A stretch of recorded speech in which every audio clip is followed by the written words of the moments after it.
Hello friends, welcome to my channel Lime. Let's learn internal medicine in an easy way. In this series of video, we are going to learn about ECG. ECG today is an essential part of initial evaluation of patient presenting with cardiac complaints because it is non-invasive and it is cost effective.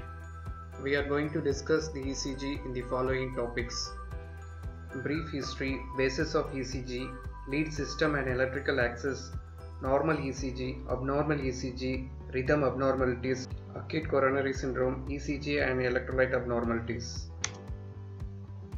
In this video we will be discussing about brief history of ECG, the untold story of ECG. To know the evolution of ECG, we are going back in the timeline. In 1786, an Italian physician, Luigi Galvani, discovered that muscle of a red frog could twitch when it struck by electric current. Later, he noted that electric activity could be recorded from skeletal muscles. In 1847, Dr. Carlo Matteucci, an Italian physician and neurophysicist, he demonstrated that every heartbeat accompanies electrical activity in the frog.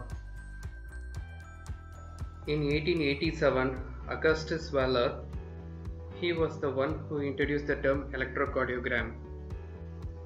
He published first electrocardiogram using capillary electrometer.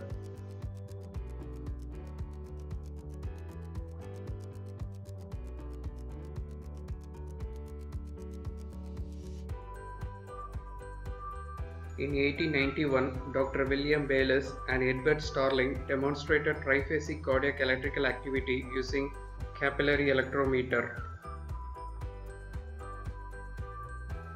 In 1893, Dr. Willem Einthoven refined the capillary electrometer and was able to describe 5 deflections which he named as ABCD.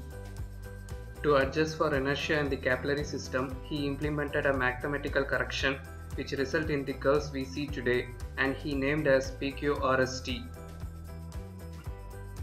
In 1901, he successfully developed a new string galvanometer with a high sensitivity. He used 3 electrodes and constructed Einthoven triangle, for which he awarded Nobel Prize. In 1934, Dr. Frank N. Wilson realized that there was some silent area in the heart which is not picked up by 3-lead ECG. To solve this, he developed the concept of central terminal. He built unipolar leads by modifying the negative terminal in such a way that it became indifferent electrode. That is, it almost sends zero potential. Thus, unipolar leads measure the potential difference between the point on the surface of the body and a virtual electrode. In 1938, American Heart Association recommended exploring leads for recording from 6 different sites, V1 to V6 in the chest. Thus, chest leads were born.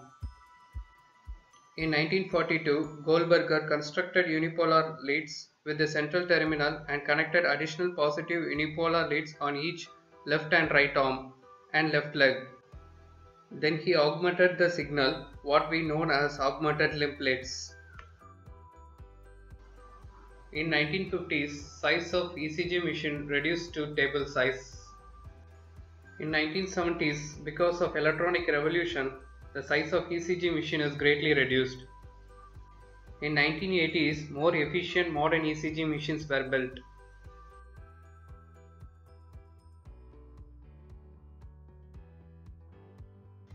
In 1990s, ECG machines became more portable. In 1993, Robert Zasansky introduced 3 more ECG leads, V4R, V8 and V9, to diagnose posterior wall MI and right free wall MI. Esophageal ECG recording became a valuable tool in dual chamber pacing. Esophageal ECG recording is done by inserting reusable unipolar electrode intranasally, and it is connected to standard ECG recorder. It is simple, rapid and inexpensive method for reliable identification of P waves. Esophageal ECG recording is used in evaluation of pacemaker function and for correct adjustment of programmable pulse generator. Intracardiac electrocardiogram play an important role in permanent cardiac pacing and defibrillation. It is helpful to assess the global electrical activity of the heart. In this digital era, ECG machines become pocket size and allow the patient to record the ECG at the moment when the patient develops symptoms.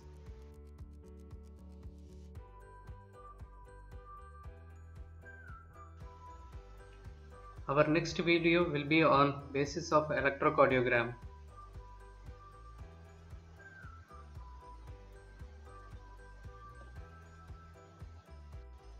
Like, share and subscribe.